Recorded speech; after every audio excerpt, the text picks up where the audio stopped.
2, 1. Kind of pushed record a little bit late on that, but it happens. That's okay. Hello and welcome back to another blood-sucking episode of Guess What? You're Wrong. And today, let me make sure there's music's all the way off. Okay, today we are diving headfirst in this. This is actually going to be coming out in October, so this will be the first episode for the spooky season. And the guy I have on the line with me today to discuss this cinematic masterpiece is none other than, what's your name again? Bob. Gillman Joel Robertson, formerly from the Retro Movie Podcast. How you doing, Jill? Yeah, Joel. man. I just called you Jill. That's okay. Yeah, Joel. you could. So, my full name's Joel Robertson, but I've been called Joe Robinson, Joel. I get Joel a lot. I guess it's a pronunciation thing. Some people say Joel. It's Joel, like Noel, or Yeah, some people say Noel. Can we cuss in your podcast? I don't remember. Oh yeah. Okay. So, or rhymes with asshole, whatever. You know. So I did hear you say the thing about your earballs, and being here in Central Florida, my earballs are rather sweaty. So yeah, I bet you there's a lot of balls that are kind of sweaty. Probably. Yes. It's swamp ass is a thing here. Yeah. So we are going to dive into, actually, but before that, Joel, I haven't really talked to you for a bit. Yeah, it's been a minute. Going on? What you got going on over there? Well, let's see. We're in the process of doing all of our prep for Spooky Flicks Fest 2024. Retro Movie Geek. So Retro Movie Geek as an audio podcast is on a bit of a hiatus, as it were, just because I got a little. It became a bit much to keep up with everything, and I felt like you could kind of tell when things are starting to slide off, and you're like, we used to do very consistently an episode every 2 weeks, and then it's like, one a month, and then it's like, when we get to it. So I was like, how about this? We're gonna put a pause. Now I know Daryl and Peter have talked about doing like a retro TV geek thing, so I'm more or less putting that's in their court. But I am doing the Mom and Pop Video Shop every Monday. We have an episode that comes out.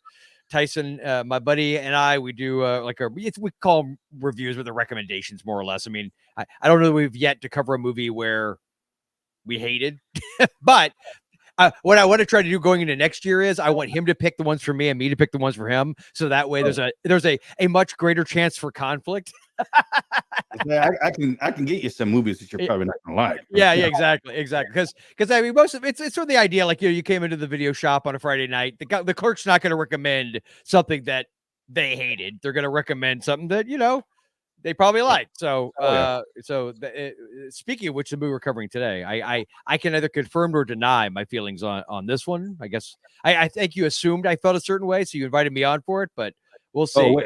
Yeah, I forgot. Yes, so on to the movie that we're actually going to be discussing today, and for the spooky season for October here, what we're going to be doing is doing vampire horror. And there's a whole gambit. Oh yeah, excluding Twilight. That's really, it's vampires, not horror. Is it really vampires though? Yeah, it's vampires technically, and werewolves. I've never seen a lot of them, but from what I understand, they do technically have vampires and werewolves. You saw Day of the Dolphin and you didn't watch Twilight? No. I think Twilight's probably better than Day of the Dolphin. It probably is, actually. Probably more entertaining. I hate Twilight. Yeah. But anyway, we are diving. This is going to be the first episode of October. So, Near Dark, by recommendation of Joel. Now, I got to tell you, this is from 1987, Near Dark. This is the first time I'd ever seen this. Really? I remember, the cover of the case. It has is this one, the one that's on my shirt? Yeah, it's that one right there. Where it has Bill Paxton with his burnt Severin. face. Yes, Severin. I have seen that picture in that box so many times. Oh yeah. And I'm always like, I want to watch that. I want to check that out. And thanks to you. No, I was gonna try to. I was gonna say I have a movie that's like that for me that I can't find it now. Of course, normally it's the Kindred. It's the one with. Oh, that's good. You know which one I'm talking about? It's gonna drive me crazy. I know it's back here somewhere. Anyway, I'm breaking my neck trying to find it. It's back there. But yeah, the Kindred's one of those where I saw it every time I went to the video store. Never rented it. Finally saw it just a few years ago. And actually, I liked it.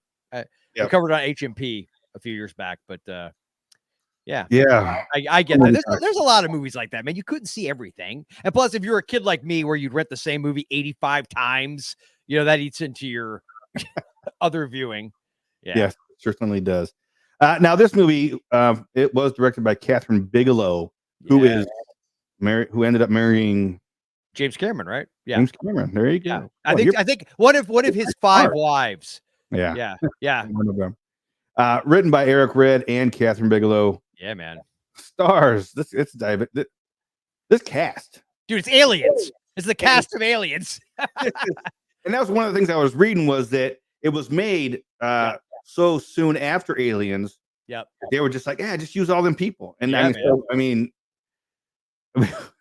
it was. I was like, wait a minute. I was seeing them. Yeah, it's Aliens. It's the cast from Aliens. We have, Caleb Colton. This guy's young here. Adrian Pastar. Yeah. Heroes. That's the main thing I know him from besides this movie is Heroes. Yeah. That's Save the Cheerleader. Yeah. Save the Cheerleader, Save the World. Oh, yeah. Not just Save the Cheerleader. That's right. You got to save the world, too. Yeah. And Jenny Wright. She looks so familiar. The only thing I know her from besides this movie off the top of my head, there was a Tales from the Crypt episode. And it's in the early 90s. Like, I think it was the one, and I don't want to give anything away, but it involves like a logger. And I remember somebody getting stuck inside a tree and them cutting it. I had that. Yeah, I'm pretty sure that, and I'm pretty sure it's her. It's like one of those where somebody's having an affair or some, typical Tales from the Crypt kind of. She was in St. Elmo's Fire. Oh, okay. And she was in Twister. That's where I remember her from, because I just recently watched Twister. The 96 one with Bill Paxton? Yeah. Who was she in that? 89. It says she plays Stephanie. Oh. No, correction. This is where I remember her from. Young Guns 2. Okay. Yeah. She's the one that owns the brothel that ends up taking off all her clothes and gets on the horse and says, "You can kiss my lily white ass." Okay. Yeah. She walks out. Big member. Oh, a Lawnmower Man. She was a Lawnmower Man. Yep. Jeez. That's where I recognize her from. She's cute. I think she's cute. But she's no. You know what's funny? I was looking through her IMDb and I don't see that she was in Tales from the Crypt, so I must be thinking she's somebody else. Because I could have sworn that there was a Tales from the Crypt that she was in, but I'll be darned. You can't find it. If I could find it. Yeah. Well, there you go. So I stand corrected, unless IMDb is wrong, which is totally impossible. They're never wrong. Yeah, IMDb is like, they're like all correct all the time, aren't they? Yeah, they're like Wikipedia. They are never wrong. So correct. That was sarcasm in case it wasn't clear. And of course, we have Lance Hendrickson. Oh, buddy. Dude, this guy, I mean, we could go on. He's got, how many credits does he even have? I mean, he's got a lot of actor credits, 268. A lot. Yeah. Most memorable was Aliens. I mean, Aliens, right? That he played the android. No, he didn't play an Alien. Not an Alien. He was Aliens. Yeah, he was Bishop. No, he played Bishop. Yep. I mean, that's. Oh, and Pumpkinhead, Ed Harley. Pumpkinhead. Where's Peter at? We need him. I know. Yeah, exactly. Where's Pumpkinhead Peter? Probably working. Well, actually, no, not now. He's home by now. I know he's 5 to 6 hours ahead of me. Yeah. I keep track of his on his Facebook. Yeah. Man, I miss hearing all you guys together. Yeah. I do too. And that's what's great about doing a Spooky Flicks Fest is we all get to be together for several episodes. Yeah. Nice. I know. Yeah. And I did sign up. Dude, I don't want to dive into that right now. Okay. The movie I picked for Spooky Flicks Fest. Yeah. I love that movie. Okay, cool. When I saw it on there, I was like, hell yeah. Honestly, if I had to go back and look at the list to even know which one it was. We can talk about it later if you want to. Without Warning. Oh, okay. Yeah, that's the alien one, right? Oh, yeah. Okay, yeah. With little flying discs. Oh, yeah. Yep. I like to call them the flying alien vaginas. Yeah. So back to Bill Paxton as Severin, as you were saying. Dude, he's Bill so Paxton he's one of those actors that no matter what he's in, you go back to Weird Science, you're just like, he has that, you recognize it, you recognize that voice, and it doesn't matter what character he plays, it always comes across as the same, kind of like a Keanu Reeves kind of thing. It doesn't matter if he's a different character; he always is the same character. Yeah. Yeah. And Tyson and I were discussing this recently, and he made a point that I never thought about, was like, especially with the character he plays in this one, he could have gone the same route as like a Nick Cage. Like he has that Nicolas Cage energy, the way, because you imagine Nicolas Cage playing Severin, it totally would work. It's that same, like, finger licking good when he's during that scene. And if you know, you know. Yeah. He's been in all kinds of movies. He's been in Agents of S.H.I.E.L.D. Mm-hmm. Couple episodes of Colony. You've seen Frailty, right? You've seen Frailty, right? Frailty. I love Frailty. That's the only movie he ever directed, to my knowledge. Really? Yeah, he directed it. And it was like, because he passed away, 2016? Something like that? I think it was somewhere like that. Did you guys cover one of his movies before he passed away? I hope not. Well, no, you mean like right before, like The Curse? Yeah. No, I don't think so. I cannot be blamed. I am not taking responsibility for the death of the great Bill Paxton. That's good. That's good. Yeah. And then moving on, we have Jeanette Goldstein, who plays Diamondback, and of course we know her Vasquez. from Vasquez. Yeah.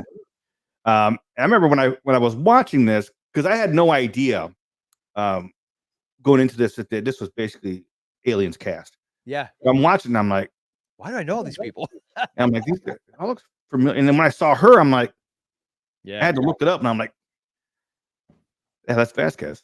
Yeah.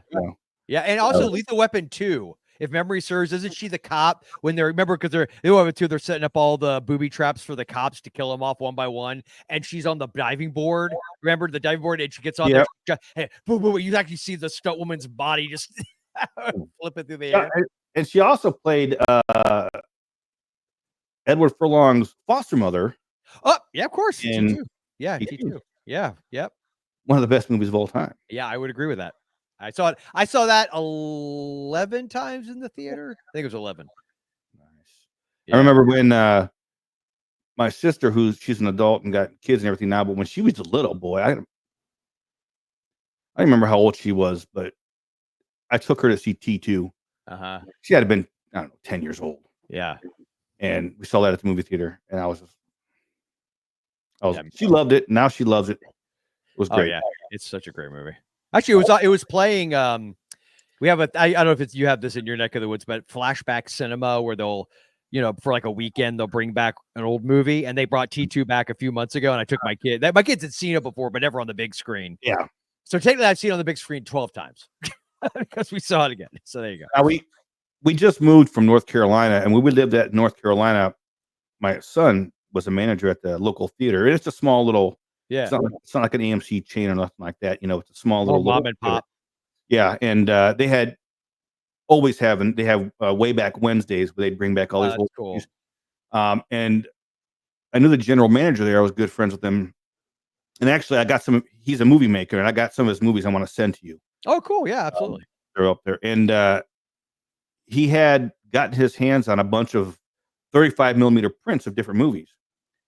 So we did, I think it was Evil Dead 2. Nice. 35 millimeter print, and we got to watch it on the big screen. That's awesome, dude. Yeah, it's amazing. I don't care what everyone's like, oh, movie theaters. It is a different experience. I've seen Halloween. If I've seen it once, I've seen it 500 times.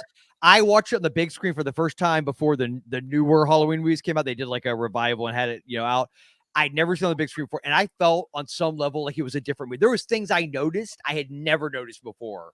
With Michael in the background, it's like I always knew he was in certain moments and but it's like it was so glaringly obvious to me now by seeing it on the big screen. Totally same with Alien and Jaws, seeing those on the big screen, totally different experience. And to see it on a 35 millimeter print version, where it's grainy and it still has. Man, I love it. The cracks and pops, yeah. It's like when there was one spot in the Evil Dead where when you watch it now, they have the moon off to the side. And it looks good and everything like that. But in a 35 millimeter print, you can tell that they just pasted a moon there because it's like you can see like the mat. You can see the mat around it. Yeah. Wow, they redid that good. I mean, it's stuff like that. When you watch these old movies like that, it's just I'm loving it. And I don't want. I can go off on a tangent on that. So all right. Because the next one we have in line is Mr. Jack Death himself. Oh, buddy, Tim Thomerson. Thomerson. Dude. So I have a confession to make. So first off, Tim Thomerson is one of my all-time favorite character actors that never, and I feel like I love that he was on all that Full Moon stuff. Transfers, I love all the Transfers movies. Dollman versus Demonic Toys, Uncommon Valor, Iron Eagle. He's Jason Gedrick's dad in Iron Eagle. Tim Thomerson is one of those dudes who, whenever he shows up, I'm immediately happy. Like, I'm just immediately happy. And I don't want to give anything away yet, but to tie it into us doing this today for one of our mom and pop video shop recommendations, I may or may not have done some Near Dark talk so that I could make sure I gave the show a shout out, etc., etc. And I realized I went through the whole freaking thing, dude, and I forgot Tim Thomerson. I'm like, how is that even possible? Get Tim Thomerson. I don't have a clue, bro. And the worst part is we also were going to do a Fade to Black, which I don't know if you've ever seen that from 1980. And Tim Thomerson's in that as well. It's a fairly small part, but he's in that. I mean, well, it's not a small part; it's a supporting role, but it's not like the main character. And to me, that was one of the best things about the movie was that Tim Thomerson was in it. And so I just seen that, like, I had it fresh on the mind, and yet I ended up having to do like a post end of the episode. I'm gonna have to tag on. I'm a moron. How did I forget this? I'm always happy to see Tim. And he's got like a little bit of an accent in this. He puts a bit of that like Texas twang on it. Oh yeah. And he is one of those. When I first saw him in this, I was just like, and he does. It brings a smile to your face because the memories. I have so many good memories of the Full Moon movies with him. Yeah. All the Jack Deaths, like you had mentioned them, all the Transfers and everything. I love those shows. Yeah, they're great, man. You know, and I'm like, man, now it's like when I saw him in this, I'm like, you know what? I need to go back and watch some of these movies because it's been a while since I've seen all the Transfers. Oh, and those are excellent movies. Yeah. I was going to cover the original Transfers here recently, but I didn't have time to watch it. I want to make sure I rewatch it. Plus, I wanted to watch it with my kids because they haven't seen it. I recently showed them Eliminators, which is technically Empire, which I guess Transfers was Empire. I mean, Empire became Full Moon, I know, but I don't know if you've ever seen Eliminators with the man droid. I think so. Okay, yeah. I literally, you probably can't see it from here. I have the poster right above me. I'll show you. I'll send you a clip of the poster, an image of the poster. It's awesome. I love it. It is bonkers. It is just a bonkers movie. I want to check that out. Well, actually, I'm just gonna go. Hold on. Here we go. It's that poster. I don't know if you can see it or not. Yeah, a little bit there. Yeah, it's it. Oh, nice. Now come back down with it. There we go. Full Moon used to. I don't. Are they're still making movies, aren't they? Oh yeah. They have there's a Full Moon streaming channel, and I do know that they do still put stuff out. Yeah. There's some new Puppet Masters that came out not long ago. Like the last couple years. Movie that just came out. Yeah. Radu, I used to love the Subspecies movie. Oh, that's right. Yeah, there was. Yes. Yeah. So I'm gonna have to subscribe to that Full Moon streaming because I love it. Oh yeah, they're fun, man. They're just fun. Yeah, they're great fun. And next in line we have Joshua John Miller Homer. Yeah, this kid. Before you get into it, do you know who he is though? Who he's related to? No. Ready? Hold on, let me think. Yeah, see if you can figure it out. I know his dad and his brother, his half brother. Yeah, I know.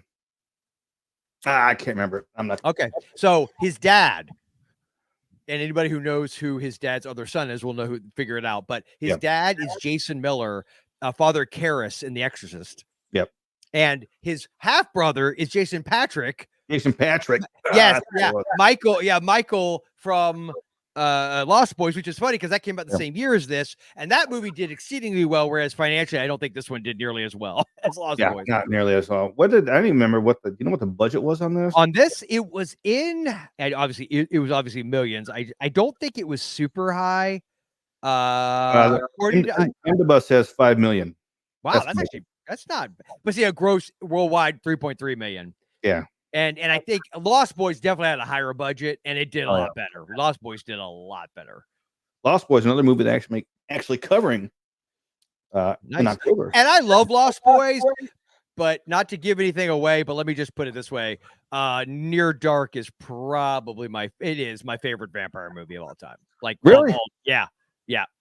I'd rather watch Near Dark than Almost. It's got that Tangerine, and I'm sure you're getting into it, but like the score.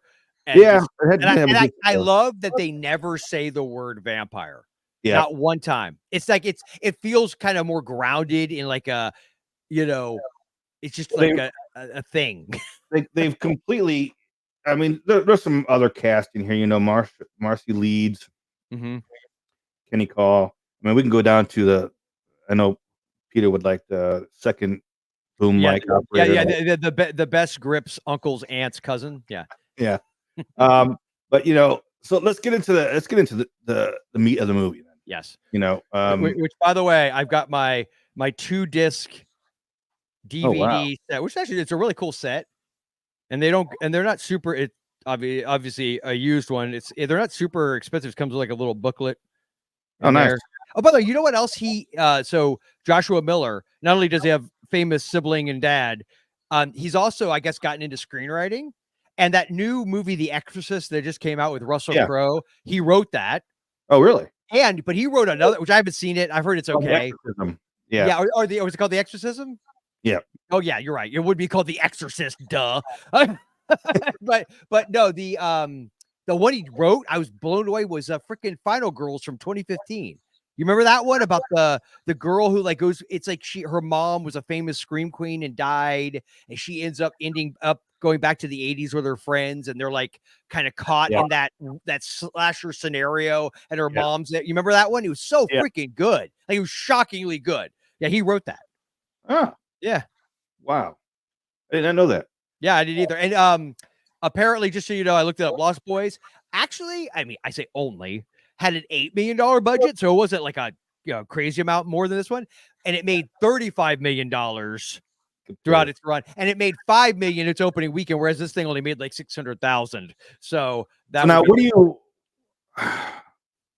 would you owe that to? You think? I mean, was this around that time frame? Because this was a De Laurentiis, right? Yeah. I don't. Did he produce it? Hold on, I'm looking. I don't see his name. Wasn't it a DEG? No, I don't see DEG. I know it was Studio Canal. I don't know what studio. Like, I didn't check that before I jumped on. I don't think it was De Laurentiis, though I could be wrong. I think my personal feeling of why it didn't do as well is because this came out in January, according to it's actually said January. It's weird. Why did it say January of 88? This is an 87 movie.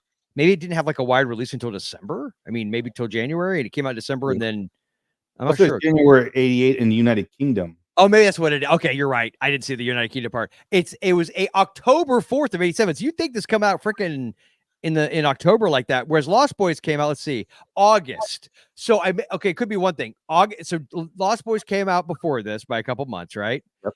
So you already had people saw Lost Boys. Lost Boys also is like they tapped in beautifully to the whole just time with the way they were dressed. You have these guys who are basically big movie stars to that teen crowd. Like Kiefer Sutherland hadn't got gotten huge yet, but Stand By Me had come out the year before that. I'm trying to think what else he had been in around that. This is relatively early on for him. But Jason Patrick, I feel like had been in some things. It feels very much like a teen horror flick that would have been really popular in the 80s. Plus, you had the soundtrack. Whereas this movie is almost more of like this slow-paced Western vibe. Yeah. And it feels almost like an art film at times. And even though you had the cast of aliens in it, and I don't know how much they milked that in the marketing, I just think that might have been one of the reasons why. Maybe there's other reasons. People out there watching this note might know the reasons better than I would, but I feel like that's my guess. It was a combination of Lost Boys beat it to market. Yep. And then you think maybe that would prime people, right? They'd be like, oh, I want to see another vampire flick. But I think it's because this is so different. This does have like a dark. It's also a lot darker than Lost Boys. Like it's definitely got a much darker tone and edge to it, despite the ending, which we can get into if you want to. I don't know how spoilery you want to get, but we spoil the hell out of everything we talk about. Okay, good. So yeah, I mean, this for me. I mean, I knew it was a vampire movie, but it's completely rewriting like what a vampire is. The only thing that they have in common with other vampires is the sunlight deal. I even think what's his name, Jesse. His guns, I think, have a cross on the handle. on the grip or something like that. So I mean, the only thing really, there's no fangs. Nope. There's nothing. They're feral. It's what I like. You know what? That's what it is. I like that idea of like feral people. So like hills have eyes, or like where you got people who are so outside of society and just what the norm and status quo. And obviously, they're obviously homeless. They live out of this RV, and they're just surviving. But I love that they're a family and they really seem to care about each other, and they still mess with each other, like Severin and Homer, like all the crap that, and I love that. By the way, one of my favorite lines, since you said we're spoiling stuff, is when it's actually on the box when Lance Hendrickson's Jesse says, let's just say when he's asked how old he is. By Caleb, he goes, let's just say I fought for the South. And he kind of gets that Hendrickson smirk. He goes, we lost. It's so perfect. It's so friggin' perfect, man. And that's what I love. It's like the writing is so good because Eric Red did The Hitcher. And frickin' dude, The Hitcher is one of my all-time favorite, just anything. It's probably my favorite of that subgenre, which is one of my absolute favorite subgenres, which is the highway horror that you're on a stretcher road and you got to deal with the killer or the psycho or the vehicle or whatever it is. And The Hitcher, the more I see it, the more I like it. And much like this movie, it has that really dark element and tone to it. And Eric Red was sort of notorious. Everything he wrote and directed was like that. I think the writing of this is so good because, again, they don't overdo it with exposition, right? There's not a lot of explaining why they are the way they are, or why they could, like, we don't get a big speech of like why they could go into the sun. Even the ending with the blood transfusion, they don't ever explain that. I guess it kind of makes sense. I feel like it's a little cop out, it's a bit of a cop out that it's like gives it this happy ending that I don't know that the movie needed to have. I kind of felt like it should have been a darker ending. Yeah, that ending with the blood transfusion actually curing them was kind of odd. I was thinking to myself, if that's as easy as it is to cure somebody of vampirism, how come everybody's not doing it? Yeah, and I think that's the thing. They never talk about vampires. Like they never say. They just say, "Daddy," They might say. I think somebody may refer to them as monsters, but they don't ever say that word. It's always like in their universe, vampires exist, but they don't have this awareness of like the iconic pop culture references or any of that crap. They're just people surviving. And the way they can, and I think, and look, I don't know, in 87, like it became a bit of a trope that vampirism especially was either meant to be symbolic for AIDS or drug addiction. Like that became the two things that I think they, like, especially once you get into the 90s. Because of the blood. Yeah, because of the blood factor. And because that idea of being addicted to, and it starts to cause you to have to live on the edges of society and I get it, but I don't know in 87 because you did have, obviously AIDS was a thing, obviously drug addiction's always been a thing. So I think you could make the argument that in Near Dark it was meant to be about that, and that because you think about the blood transfusion, right? Like there are parallels you could, but I feel like I don't know if they were thinking about that when they wrote the movie. You know what I mean? Like I feel like because the movie was probably written a few years before, and so yes, AIDS was around, but it wasn't. I think the degree that it would become. Yeah, you just went deep on me there. I'm sorry. I do that every once in a while. I have like a brain fart that happens. Wasn't thinking about that, but it makes sense now. But I feel like I always, what I hate? I hate when people do that and they act like that was a guarantee, like that. Yeah, that's what they were going for. You don't know. My guess is Eric Red's like, what would be badass? It's a freaking vampire movie set in the West, like it's a Western, and it's like a set on the highway kind of horror flick. But we never mentioned vampires.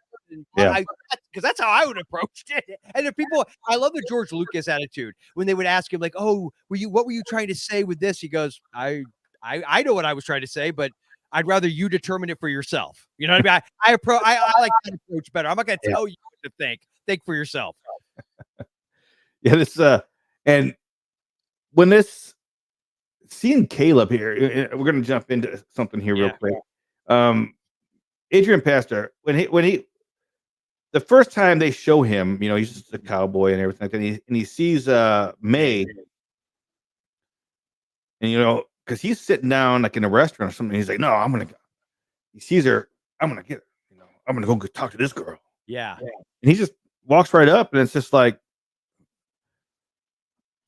it to me. It started off a little.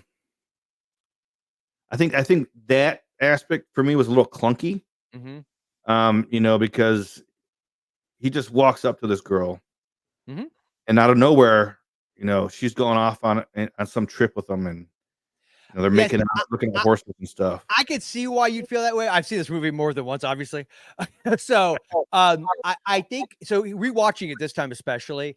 So when he goes, I think if memory serves, and correct me if I'm wrong, that he goes up. It's very. I don't know. I know you're from Florida like me, or are you originally from Florida? I can't remember. No, I know that's right. No, you're not. But you've lived in and around smaller towns, I assume. Yeah.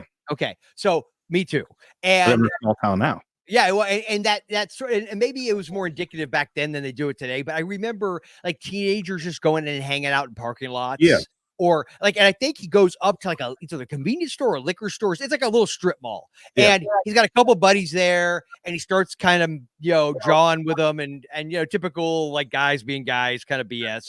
And they see this pretty girl, and the one guy notices, and I think I always took that as Caleb is like more or less just trying to he thinks he's the alpha. He thinks he's the guy that, and let's be frank, Adrian Pestar is not an ugly dude. So I imagine a guy like him probably does get a lot of the ladies to notice him. He sees this woman. She's, by the way, very not so subtly with an ice cream cone. So obviously there's a potential sexual thing with that. And it's night, and she's sitting there. And if you pay attention to the dialogue, this is what I love about it. I never noticed this before this viewing. But he says, he says something about, hey, about her ice cream cone. And I think he says something, hey, can I have a bite? And she kind of pauses, right? And then, and a few moments later, she something like, hey, would it kill you? It's like, would it kill you to, like, you can really pay attention. They're totally setting up just through their dialogue, little nods to her biting him, killing him, like it's all right there, boom, boom, boom. But it's very subtle. It's just these two kids, and look, she's very pretty, mysterious, and then it becomes the challenge of, hey, can I get this girl to go with me and show my friends off, that I got this girl. And so I think I always took it as it's meant to be. The whole movie almost feels like a dream. You know what I mean? At times it feels it has this like. Not dream logic necessarily. Like you just watch like a David Lynch movie and it's like dream logic where you're like, why, what's happening? Yeah. Why did this character do? Nobody would do that. But then if you go into okay, it's a David Lynch movie. That's why. But this movie, everything makes sense. But the way people interact is a little otherworldly, which they are vampires. Yeah. So it makes sense to me. And I feel like it's one of those, the more you watch it, the more you start to notice things in it that you might not have noticed the first time, and your appreciation will grow. I'll have to watch that again. Yeah. That's one of the things that got me was that group dynamic within the family, the vampires. Yeah, the family. How, even Homer, he supposedly is like old. Yeah, he's like 12 or 13. Yeah, he's in a kid's body.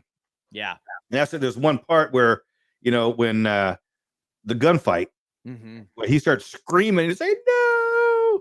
And they tell him, shut up, old man. Yeah. And I was like, that's kind of cool. Yeah, because the way he's acting too, right? Because he acts like a kid. Even though they refer to him as old man, I think a couple different times, but especially that scene. And then there's a part 2, and I'm going to keep using this because they have like lots of quotes all over the box. But there's a great quote that when Severin, and it's early on when they get Caleb, and you get the vibe that he turned May. He made her into a vampire for himself. Yeah, I think they tell that. Yeah. And so so Homer, this 12 or 13-year-old kid on the outside, says, have any idea what it's like to be a big man on the inside and have a small body on the outside? They like, and you think about it, that is pretty horrifying. It's sort of like that. I know in an Interview with a Vampire, they did that too with Kirsten Dunst's character, right? The idea that, you age, but you always look like a child. So, and unless somebody's, I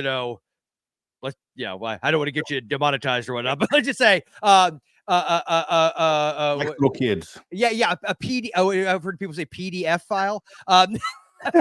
That's Joel, and so Joel, that's I think there's been a lot worse things said on this podcast. fair enough. But I think what was interesting is like later on, and I won't say who it is unless you want to go there. Oh, go ahead. Okay, so they end up, and this is probably the most contrived moment in the whole movie for me, aside from the blood transfusion, is they end up at a motel at the end. Now, the whole time, Caleb's father, played by Tim Thomerson, and his young sister have been looking for him. Yeah. And they end up basically all at the same motel. Now, it's a wild contrivance. It's I get why they had to do it because they needed they need to give Caleb a reason to fight and all that. So I accept it. But at that point, he had kind of given into them. Oh yeah, like he's basically, you get the vibe. He's planning on sticking around, and he's gonna just become a full vampire. But that's what's cool is this is one of the first movies that I can think of where that whole idea of somebody becoming a vampire by killing, right? You have to kill to become the vampire and make your first kill and drink blood to go full vampire, and that he can't do it. Like that idea of like he's still enough of a human in there. There's enough of a soul that he can't go there. And so he has to keep feeding on May. Well, as they're there, there's this, the Homer is out like getting, whatever, doing his thing in the middle of the night. And this little girl is getting ice at the motel, like you do. And it turns out it's Caleb's sister. Now what's hilarious is I think it's because they don't show her and the dad for a while, even though that's not a long movie. It's like, what, an hour and 40 minutes, something like that. Yeah. I always forget that it's Caleb's sister for whatever reason. I got to tell you, when I first saw it, I didn't realize it. Yeah, you forget at first. You're kind of like, so you think it's going to kill her. When they put them together, Caleb and her in the room, and I was like, you're like, yeah, that's right. Yes. Especially once he reacts to her, then you're like, oh, crap, that's right. That's his sister. Yeah. But what's cool about that is you could make the argument, it does drop your guard and you think, oh, crap, he's going to kill this little kid. And then he brings her in, and what makes this kind of creepy on a different is in real life, Joshua Miller was, I think, 12 or 13. I mean, he's one of those kids that feels way older than he actually was. And he's like 12 to 13 years old in real life. And the little girl is still like pretty young. I'm sure like 9 or 10, maybe 11. But relative to him, not that much. But because they've established him as the old man and he's talking about how he wants to keep her, and he doesn't just mean to feed. He wants this basically to be his girlfriend. Yeah. And the whole thing just feels, they never fully go there, but it's creepy. Like the whole thing's just so creepy. But then that opens it up to where Caleb now is going to fight them because he's not going to let them kill his dad and sister. Even though he's willing to go with them, that's a bridge too far for him, which makes sense. I'm trying to figure out what else he was in because he looks very Joshua Miller. Yeah. Okay, there's one movie I know from that era that I absolutely love. Do you ever see River's Edge with Crispin Glover? Yes. Keanu Reeves? Remember that really dark one about they find the girl's body or the girl? I don't give. So a girl is dead and she's naked on the side of River's Edge, and I think it was actually based on a true story. And I know Keanu Reeves is in it, but it's like pre-Bill and Ted Keanu Reeves. Yeah, the kid is in that. Yeah, he's in that. Yeah, that's a good movie. That's a great movie. It's dark though. That is a dark movie. Dark. Yeah. But and I think that came out like in 86, maybe. It was like right around this time. Yeah. Yeah. And he was in a lot of stuff all the way into the early 90s, and then he just kind of disappears. Yeah. You know, the dynamic between Severin and Caleb. Yeah. You know how right at first, he's what does he say? I want to dance on his face or something like that. Oh yeah, do something to his skull or something. Yeah, dance on. And that's when May gets in the way. But there's always throughout the movie there is that dynamic with Caleb and Severin. When Caleb saves them. Yes. At the bar. And so on, and even at the end. When Caleb's escaping in the semi. Yeah. And Severin's just punching into the semi, pulling stuff out. Yeah. So what movie did that totally remind you of? The Terminator. Yeah, totally. I thought, and I don't know if that was because James Cameron does not have a credit, I don't think, in this movie, even as a producer. That one scene and sequence makes me wonder, like, if he just told Catherine Bigelow, like, hey, I got this thing. I had this fetish for trucks because I drove one for so long. I guess the one thing I'll give Cameron is he actually came from like a working class background. Like he wasn't, one of these guys who grew up with, like, to my knowledge, I don't think he was. I've always heard he's like a truck driver, and yeah, you kind of wonder there's a party that goes, I want to look into that a little further, make sure it's just not one of these stories because you wanted to seem like one of the regular folks, you always kind of, but I have heard that about him, that he was a truck driver. I know he's married. His first wife, I think, was a waitress, which is why Sarah Connor's a waitress. But that whole sequence with Severin on the truck and rip it, it's so, and just even the way he's dressed, he got the jacket on, the half of his face is all which is this image is very Terminator, which I still love it. I mean, it's awesome. And the other thing I love is this movie helps prove, yet again for me, why CGI is fine to enhance things, but when you over-rely on it, it completely changes the dynamic of how a movie is paced, blocked, everything. It changes the whole dynamic of storytelling, and here's why. So there's a moment where after that fight, actually maybe is it before the semi shows up, or I think it's after he gets him out of the semi. Definitely before it explodes. Where, because it does explode, right? I'm not conflating that with Terminator. Okay, I thought it did. And Severin grabs Caleb and throws him. Oh yeah, this is after he got his transfusion and he was back to human. That's right. So he's come back to save May. That's right. Yeah. And so he grabs him and he throws him, and it's like there's this, and the way they cut it is Severin grab him close up. You see Caleb's face, and then up he goes out, kind of like that move, and you probably threw his body up, and then they cut to the shot like 50 yards away from Severin on the other end of the road at a really low angle, like the camera's on the ground, and all of a sudden Caleb, like the front half of him, falls right into frame. And they had the sound effect of him hitting, right? Which he was probably just out of frame and he just fell over, right? Yeah. If they had done that today with CGI for modern audiences, they would have felt the freaking need to show him flying through the air, swimming around, crash, rolling, and it would have looked animated as hell, and it would have looked stupid. And the way Catherine Bigelow shot it, and the way, because they didn't have any other options. They're low budget, so you have to work. It's what forces you to be creative. Like, to me, what CGI has done, it's the same problem as when you give somebody $300 million to make something. There's no need to be that creative. You could just throw freaking money at it. You could throw CGI at it. Oh, so we'll fix it with CGI. No, man, be creative. It's about the pacing. And because of that, in my head, I always had this image that you do see him fly, but you don't. It allows me to fill the gaps in. And that's one of the things I love about this movie. Is that you have to fill in some of the gaps. And that's what, I was just talking to my son about this earlier. That's one of the reasons why I enjoyed reading so much. Mm-hmm.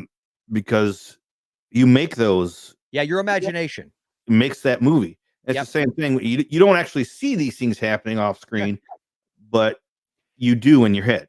A great example of this, and it goes without saying, is the original Chainsaw Massacre. Like Texas Chainsaw Massacre, there's almost no blood in that movie. I would argue it's at least equivalent to freaking Halloween with no blood. Like there's almost no blood in Texas Chainsaw Massacre, but everybody, especially if they've only seen it one time, they're always convinced it's a super gory movie. It's like, no, it's not, because Tobe Hooper, God bless him, was trying to make a PG movie, so he intentionally shot it thinking, if we don't show these things, but as a result, it enhanced, because your imagination. See, here's the key.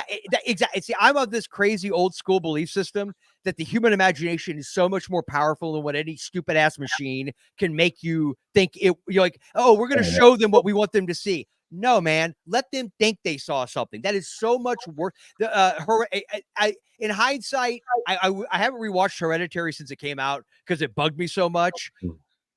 But I also kind of wonder if it's one of those movies that people built it up to the degree that they did. And you kind of would go back to on rewatch. I don't know how many times you've seen it, but my point is there's a scene in it, scene. Yeah. And I covered that movie about a year ago, I think, on the podcast. Yeah. And that I saw it when it first came out. Yeah. And I hadn't seen it since. Mm-hmm. I completely forgot about that scene. Yeah. And then when I was rewatching it, I was like, but you never see it happen. Yeah. You never see and because you never see it happen, and then it followed up for it feels like forever of 8 minutes of Toni Collette screaming and crying and just breaking down, which, let's be frank, if you rolled up under your car and found that, how horrific that shit was. Oh my God. And so, but you never see anything. You don't see the car. You literally, until that last shot in the road. I see the head. Yeah, it amplifies it because you didn't see the stuff that led up to that. That's the brilliance of it, is what you didn't freaking see. And he could have easily showed all of it. He could have showed all of it. It wouldn't have been effective. It would not have been remotely as effective as it was. You're right. Now that I'm thinking about it, you're right. You don't actually. You see her with her head out the window, and you see the pole coming, and that's it. Yeah. Wow. Yeah, like for instance, Child's Play. The reason why Child's Play is shot partially the way it's shot is because you got to hide cables, right? You got to hide cables. Oh, yeah. You gotta build your set of their apartment with furniture that's way too big, so that when the little person acting as Chucky in the background of focus with it looks proportional. Yeah. Nowadays, now to be fair, I gotta say they probably would, because the people behind, I think, Child's Play by and large still love practical effects, so they do it on purpose. But I feel like if you just handed that over to a lot of studios or somebody who didn't really care that much, they would just CGI them. But the problem is it's not just that you've CGI'd Chucky that's the problem. It's that it changes all the choices you as a director or the editor would make, the camera placement, how you move the camera through a scene, the pacing, the editing, the suspense you can or can't. But I think that's why a lot of movies today, I don't feel anything. I don't feel suspense. I don't feel engaged. I'm bored a lot of time. And I think because the way they're shot, they think, because we can show these big sweeping shots. Yeah, you can. But to quote the great Ian Malcolm, man, yeah, you could. I guess I'm paraphrasing. But you didn't stop to think if you should. Just because you can doesn't mean you should. And I think that's the thing. And so, I didn't absolutely love Alien Romulus like everyone else apparently did, but I didn't hate it. I didn't love it. But one thing I'll give it credit for is because they used so much practical effects. Yeah. Yeah, it affected how it was shot. So it did build suspense, I think, in a more traditional way. And there are CGI effects in it. And when the ones that are used are fine and they're good. I don't have a problem with that. I don't have a problem with any CGI. It's when it's an over reliance on it. It's like anything else. Plus, I also seem to recall, weren't we all told the reason why they wanted to come up with CGI is because it was going to cut down the price and the expense of effects, and we need a lot fewer people to make these things. I don't know last time you sat through the end credits of a flipping Marvel movie or some nonsense. 20 minutes. Oh my God. It's like 100,000 people. Now, good for them. They got a job. They got job security, I guess, but it's ridiculous. It's ridiculous. You could have a crew of 10 people who knew what they were doing with practical effects. And no, would you have been able to show every little thing you showed? No, but the question becomes doesn't mean you should. You make a better movie. Yeah, you make a better movie. Definitely make people use their imagination, man. In other words, you're saying you're a huge fan of CGI. What I'm saying is I am fine with CGI if it's there to enhance the real world stuff. But if you're that's why I honestly I'm going to ready. My hot take. I think AI is total bullshit, and I do not think it's going to replace movies. I don't think so. Now, will there be a place for people to use it? Sure, but it's a novelty item. It is a freaking gimmick that people will get real bored with real fast because it's not creative. There's no creative process to that. For me to go push a button or type in a prompt. What is that? That's not filmmaking. That's not filmmaking. I don't know what the hell that is. It ain't filmmaking. So there'll be filmmakers who make real movies, and then there'll be people who go, I'm making prompts. Have fun with that. Not me, bro. Until Cyberdyne Systems takes over. And then I'll be out living in a cabin in the woods and off the grid. So I don't give a shit. They can do what they want to do then. Oh, man. I just moved. Or I'll be dead or whatever. Either way, I don't care. Moved up here into the mountains in Tennessee. That's so beautiful, dude. I love that. Western North Carolina, into Tennessee, that whole Appalachian. Oh, it's so beautiful. I moved into the Cumberland Mountains. It's kind of smack in the middle of Nashville and Knoxville. And when we have to go to town, it takes us a half an hour to get to town. See, that sounds more and more appealing to me every single day. I'm loving it. Yeah. At night, all you hear is crickets and tree frogs and cicadas and people across the road from us, which is like a mile away. They have cows. Okay. So you'll hear moo. You'll hear the moo sometimes. Yeah. Like this morning I woke up and there was a cow in our front yard. I'm like, why not? Free milk. It beats having a homeless guy in your front yard. Yeah, exactly. Or you're I'm trying to think of I'm not like a big city or anything. I mean, I'm still in a nice I consider where I'm at like a big small town. Yeah. So it still has this, but it's of course growing like exponentially just due to the fact that everybody and their freaking brother is moving to this area. But yeah, no, my wife and I have had many conversations. I'm like, all right, so land in or near the mountains.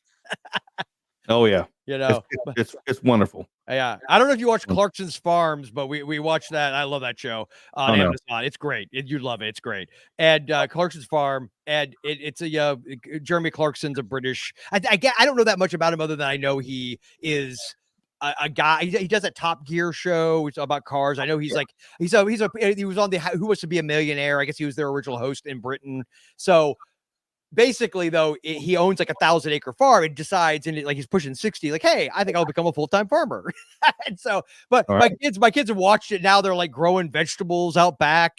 Hey, I was like, hey, there's worse things you could want to do, man. We just had fresh green peppers. It's good. That's what my daughter. She's 9, and she's been bugging me for years about wanting to have chickens. Yeah. Guess what? We can have now. See, the problem is when you live in a flippin' HOA like I do, I can't. So that's one of the things we've talked about. It's like, this is the last HOA for me, man. I'd like to have some chicken. Here's the thing. I don't know. I don't think I could be one of these people that have like cows and stuff. And then like, cause I would name them. Same with pigs. Although pigs seem like they'd be a nightmare to have anyway. But I could see myself having a couple, like a milking cow or some goats, chickens for all the eggs, grow your own vegetables. Yeah. You know, that kind of thing. Oh, I'm not gonna lie. The older I get, the more appealing that is to me. Yeah. It was appealing. When I found this place, I was like, sign me up. I'm there. Yeah, indeed. But back to the movie at hand. Now, the dynamic between Caleb and Jesse. Mm-hmm. Even though at the beginning, Jesse is like, no. He gives him that one chance, to prove it wasn't, and then he fails, and then he's like, "No, you're done." Yep. But it is almost like a father-son dynamic. Yes. You know, even after Caleb saves them, Jesse's just like, "All right, you got a reprieve for now." Yeah. You know, it's for now. Yeah. You know, until the next time you mess up, and I got to discipline you. Yep. Kind of deal. That was interesting. Yeah, it was. And it also so we homeschool our kids. Anyone who listens to this who's not familiar with me, like at this point, apparently I'm going to go live off grid in the mountains. I homeschool my children. Nothing wrong. We're those people.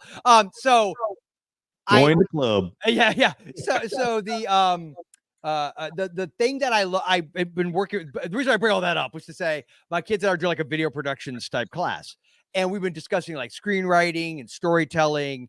And there's a great video if you've never seen it. It's Parker and Stone of South Park fame, and they're in like a college class teaching these writers their process for South Park of how they come up with stories. And it's a concept that once you see it and you get it and you start like watching stuff, you'll see like the best stories, the best movies you love, where it's in effect. And they call it therefore, but I think you could also say because, but. Oh, yeah. So, for instance, you know, this Caleb sees this pretty girl, right? And he starts talking to her. And because he finds her so interesting and she seems interested in him, he asks, hey, you want to go for a ride with me? And because Caleb isn't that threatening, and because we know she's a vampire, so she ain't scared, she's looking for food, because of that, she agrees to go with him. And then and because of this, that leads to them doing this activity, and because of that leads to this. And then, but she knows the sun's coming up, right? Obstacle. So they talk about how if you watch an episode of South Park, they follow that. That's why they feel like this coherent story of this happens, therefore this thing happens, therefore this happens, but now we're in a new direction. And if you think about that moment where Caleb's a dead man, like Jesse's already determined and Severin's just happy because he's wanted to kill him since he met him, right?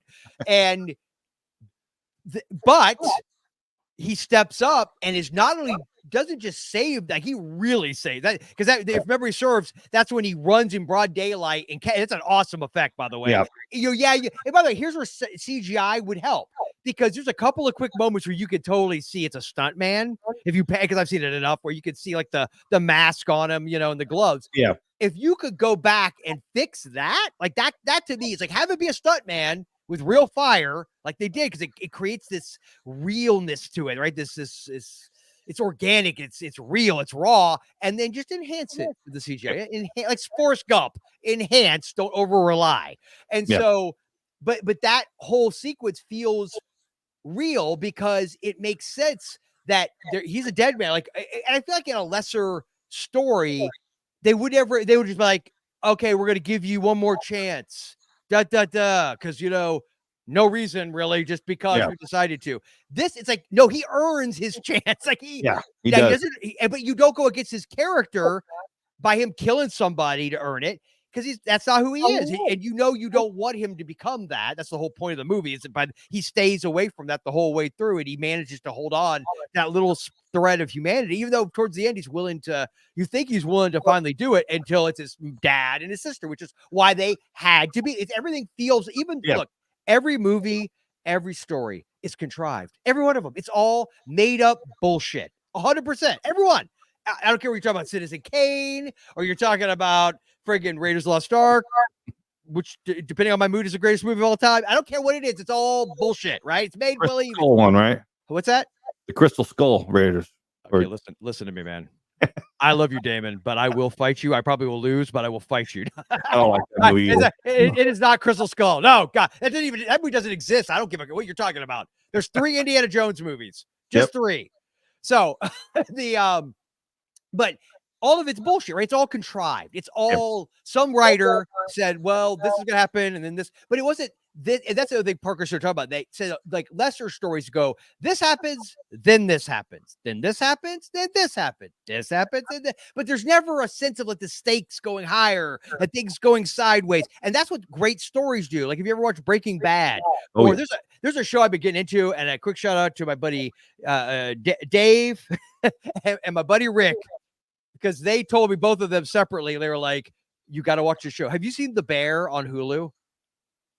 It's about a restaurant in Chicago. It's this little, it starts off with like this kind of greasy spoon diner in Chicago, and it's very simple. It's about family, and it's about these people working in this restaurant. Holy crap, is the writing good?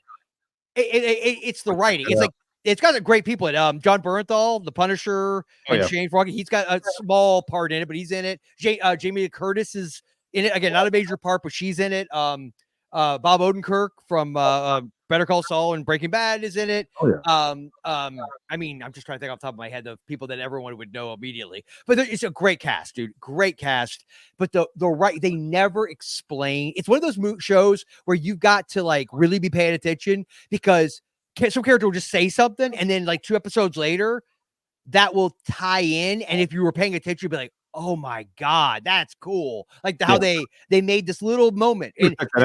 And they never explain stuff. Like, that's the thing, is exposition is sometimes necessary. And I've got many movies I love that have heavy-handed exposition, but it's the difference between exposition to show something about these characters or this world versus, hey, audience, we think you're stupid, so we're gonna have this character explain to this other character, but what we're really doing is explaining it to you because we couldn't find a better way to get this information across, right? And what I feel like Near Dark does exceptionally well is it never explains. We get those hints, Jesse making a reference to the Civil War, but he never says Civil War. He says, I fought for the South, we lost. So I think we can determine, right, where he came from. All of them, you get hints as to who turned who, but they don't ever over explain it. They also never say the word vampire. Like, to your point, there's nothing other than the sun, and it's almost more like an allergy to the sun than it is actual, like, you just turn into poof. It's not like, because if you keep yourself covered, you're fine. Yeah. But even like that, him running that whole sequence, and that was a visual effect circa 1987, so it's not perfect. But I'll say, for a pre-CGI fire effect on where you're still showing the actor's face, I thought that was actually pretty damn good. Pretty good. Yeah. And we do get that story too. You don't get the story. You get where Diamondback is like, they were driving, they're passing that car, and she's like, Oh, that reminds me of when you pulled over to help me. Yes. Yeah. And it leads you to that's when he turned her. You're like, oh, do you remember that? They By the start way, talking about how long ago it was, and they can't remember really, or something like yes. that. Yeah, but all they got to do is say, I don't even remember how long ago. I don't remember. Like, oh, so long ago, I can't even remember. It's like, well, we know. I mean, if he's from the Civil War, Yep. and he turned her. Now, Carr was involved, so it was, but it probably could have been the 30s, could have been the 40s. Yeah. Who knows? And that's what's so cool about the movie is that there's these like hints. You get a hint of this world, this bigger world, and all these other stories, like where you could find things out. You could, and the problem is nowadays, it's like somebody would want to fill in all those gaps for us, and they would want to do prequels and let's see where Jesse and Diamondback are. Nobody wants you to do that, dude. It's more fun for us to film. It's like as soon as they, in original Star Wars, and Yoda says, what was there? They reference the Clone Wars, right? The original Star Wars. Yeah. But all of us as kids were like, what the hell is a Clone? What's Clone War? What's that? And so your imagination's going, and we would talk to our friends about it. We'd be filling in the gaps. But Then they had to make a cartoon. Yeah, and then look, and I know some people love that car. I never watched it. My kids love it. I can appreciate what they did with it because at least with that, I think they were still trying to tell some good stories. It was before Disney got a hold of this damn thing and effed it up. But that's a whole other thing. But and honestly, my appreciation for the prequels I've gotten softer on them over the years, mainly because of all the Disney crap. Oh yeah. So I've gotten that way too. Yeah, I'm a huge fan of Disney. Yeah, exactly. But the problem is because the writing's all garbage. It's at the end of the day, for me, all of it comes down to writing, and writing is the one thing. It's like the hardest thing. It's also the cheapest thing for you to do because you don't. I mean, yes, you got to pay your writer, but it's not like you're spending hundreds of millions of dollars on the front end for the writer. You pay somebody, or you pay a team of people, and if you got a great script, man, you're off to the races. And so I think though those hints of things in the original Star Wars is what made it become so just part of everything. It became part of everything for all of us. It was so ingrained in the culture because there was just hints of things like who Yoda was when he was, a Jedi master, and who this character was. We didn't ever see it. We didn't know about it. And I was personally fine with that. Like, I don't need to. I like to fill in like what we talked about earlier. It's imagination and filling in the gaps. And what I love about Near Dark is I feel like it does that. And the more you watch it, the more you can appreciate that. And the one thing we didn't get to was the freaking score by Tangerine Dream. I love the score, man. Yeah, and I didn't. That's something that I didn't really think about until I was doing research on it, and I had to go back and listen to some of the score. Yeah. So I was like, it was good. Yeah, it's really good. Tangerine Dream is one of those groups that did a lot of 80s synth scores, and like everyone always goes to Carpenter, right? Look, I love Carpenter's scores, right? Some of them are completely iconic and they're amazing. But Tangerine Dream, like, because I think they did Risky Business, Sorcerer, if you've ever seen that with Roy Scheider, the William Friedkin film. I think it was at Miracle Mile. I'm pretty sure they did the one for that. I mean, there's a lot of these like smaller movies that don't get, I think that's maybe why they don't get talked about as much with their scores, is because a lot of the movies they did were for these smaller films or movies that didn't do that great at the time where they become cult films. But damn, you go back and just listen to the freaking score for Sorcerer or the score for this and just the music. It is so good, dude. It's so good. Yep. I'm definitely going to have to give this movie another watch. Yeah. And this is one of the things I like doing this. Yeah. Because I'll watch a movie, especially if it's one that I haven't seen before. And I watch it one time, I get kind of, my viewpoint on it. Yeah. But then after talking it out with people, you're like, I need to rewatch it now. Yeah. So yeah, I love that too. I love that too. I love talking about, especially it's one I've never seen before. I like to have, it's not that you're trying to like be swayed one way or the other. Like, especially if you like hated something or loved it. It's not like, so we can talk you out of it. Although I guess people can start pointing out enough flaws or something you love where you're like, I didn't think about that. but then again, sometimes you just love it because you love it, and vice versa. You may have just didn't work for you, whatever. Somebody's like telling you like, like I've had debates with people where I'm just going to randomly pull this out of my butt. So I apologize. You know who you are if you're listening to this, but like Rise of Skywalker. I'm sorry. I think that is utter garbage. It's horrible writing. It's freaking lazy as hell. I'm sorry. It's lazy storytelling. Obviously the people who put the work in to make the movie, I give you guys credit, but anything else about that movie to me is totally lazy. Yep. It follows that this happens and this happens and this happens. No, therefore buts, none of that. But I know some people who really like that movie. And I mean, who am I to say, bro? Then good for you. I'm happy. Like, I wish I could have had the response you did, because believe me, I did not go into any movie, let alone a Star Wars movie, wanting to hate it. Like, that's the last thing I wanted. And that's what I feel about, you know, the bulk of the MCU movies that have come out. Yeah. Since Infinity War. Mm-hmm. You know, terrible writing. You know, they opened up this multiverse thing, and that's lazy. Yeah. I've always thought that this whole multiverse aspect of movies or storytelling is lazy. Yep. You can't come up with an idea or a concept. It's a cop-out. Yeah, you can't come up with an idea or a concept. So you're just like, it's a different universe. Yeah. It's just character, but a different universe. Yeah. And you know who started that? You know who started that, really? At the time, I thought it was smart because I hadn't heard of somebody doing this before. J.J. Abrams, not shocking, with Star Trek. Because remember, in that first Star Trek movie, Leonard Nimoy as Spock shows up. And that was their way to make the fans of the OG feel like not annoyed that they'd replaced Shatner with Pine and Nimoy with the guy from Nosferatu and Heroes. And I'm brain farting on his name.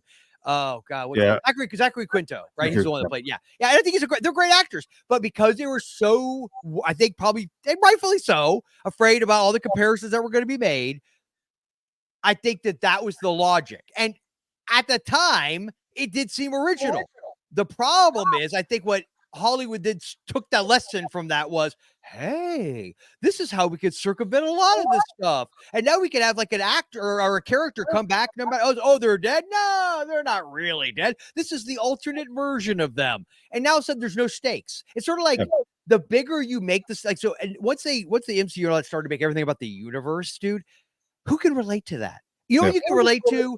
Your city or your town or your neighborhood being under attack, or even your country. You can relate to. You are not going to friggin' relate to the whole world even. I mean, that's about as much. And so I think our brains, we start going into galaxies and so somebody say, well, what about Star Wars? Yeah, Star Wars. Yeah, they said they were in this galaxy and their empire over the galaxy, but you were always focused in on this core group of people, right? And you care about. Yeah, that's it. Simple. Yep. Simple, but not easy. Not easy. Storytelling is definitely where it's at. I'm going to go and give this movie another watch here. I'll tell you, we'll start this off. What are your feelings in the movie? Of Near Dark? Yeah, Near Dark. Oh, yeah. Which one are we talking about? I love it. Like, there's several movies we've discussed. Yeah, like I said, I feel for me, it is my favorite overall vampire. And I love Lost Boys. I love Fright Night. I love a lot of vampire movies. Actually, a lot. And I always think that vampires are not one of my favorite things. But then I'll start going through all the list of vampire movies. I'm like, there's very few vampire movies aside from Twilight because it just ain't for me, man. Was not a book series nor a movie series designed for my old ass. It was not for me. But that's fine. I'm glad the kids have their thing. On the other hand, though, when I go through all these movies, whether it's Interview with Vampire or Dracula, or Bram Stoker's Dracula, all these, they're so good, dude. Like even, I don't know if you've ever seen, hold on. Let me back up. I know this one, where this one is. You remember when Fangoria Films in the early 90s, they came up with like 3 movies. You remember Children of the Night? Yeah. On VHS. Dude. Like as low budge and cheesy in some ways this movie was, love it.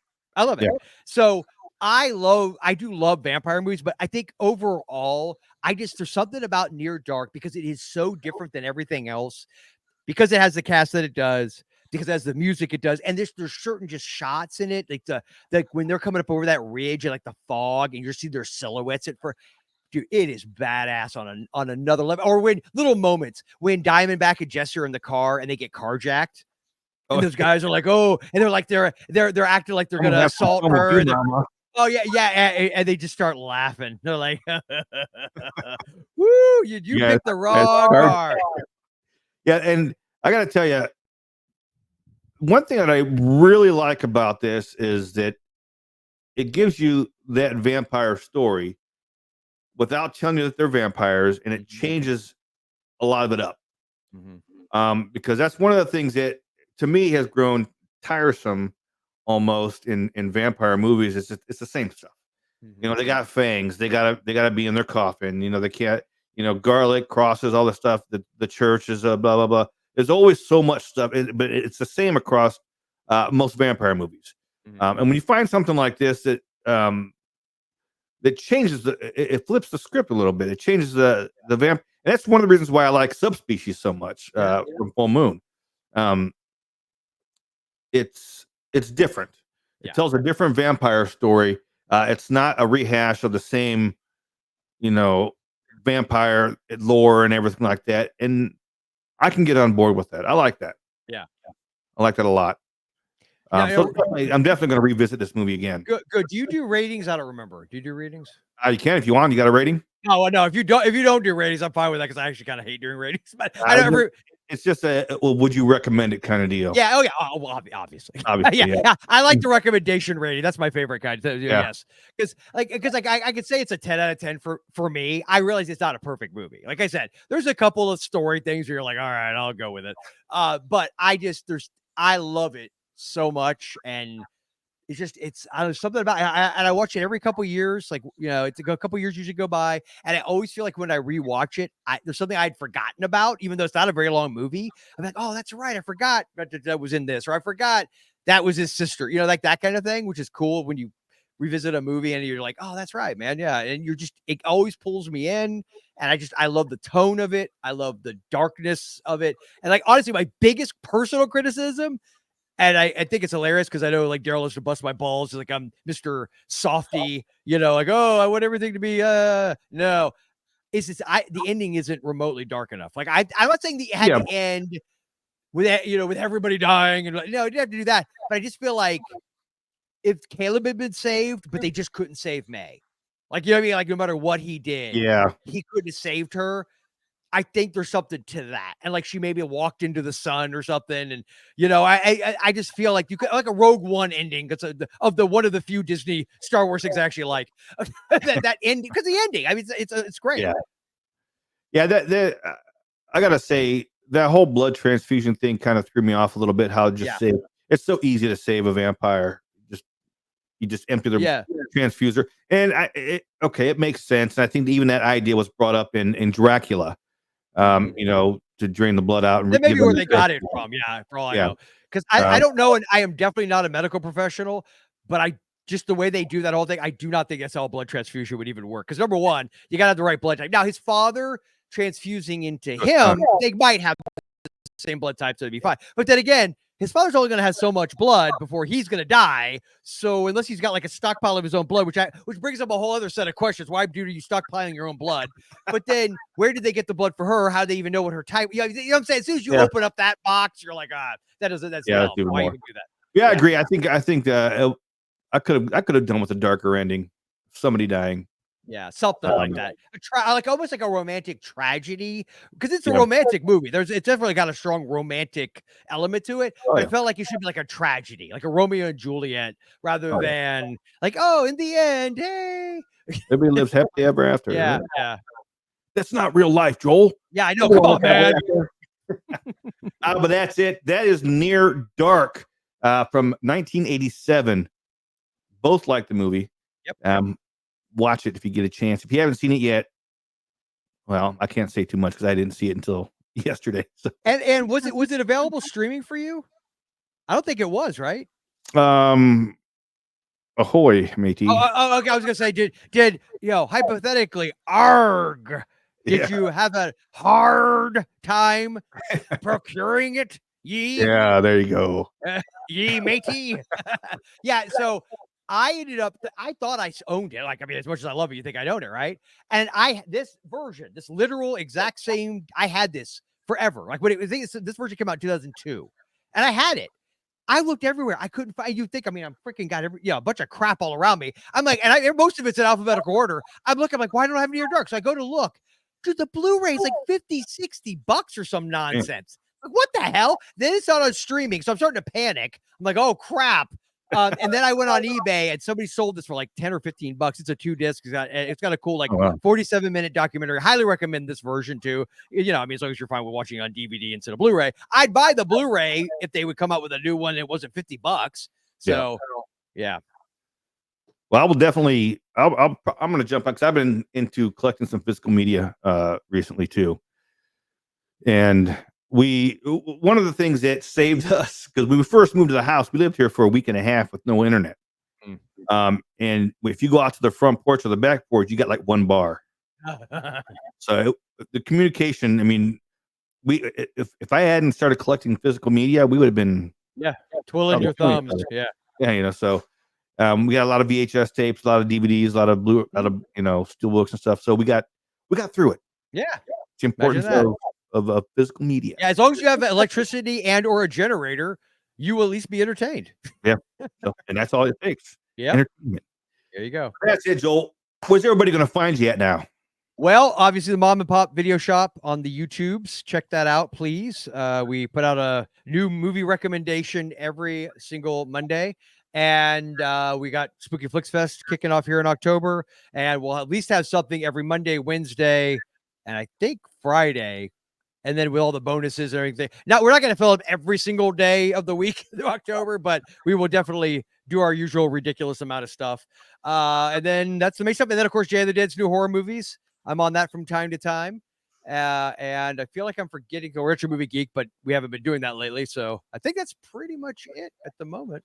Oh my God, Tarot the Tube. But see, I think because we do that now on Mom and Pop Video Shop, like I lumped the two together. Tarot on the Tube. Peter, I'm sorry. Allison, I'm sorry. How can I forget that? Yeah. I actually like that. And there's some, when you guys discuss these made for TV movies, I'm like, that sounds actually kind of good. Some of them are, and then some of them star Susan Lucci. And I like that. Most of them, have you found a lot of them that are done by horror hosts on YouTube?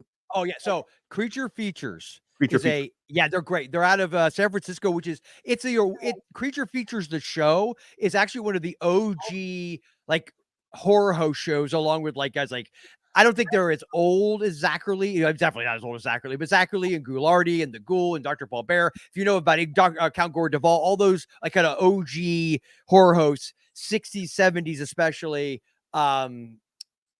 John Stanley was the host of the original Creature Features out of Northern California. And now it's hosted by, they've got 3 hosts that are great. Vincent, Tangella, and Mr. Livingston, the butler, who's fantastic. And it's on YouTube. I think they have like a streaming, like they have an app. And obviously if you're in that area, you could just watch them on your TV.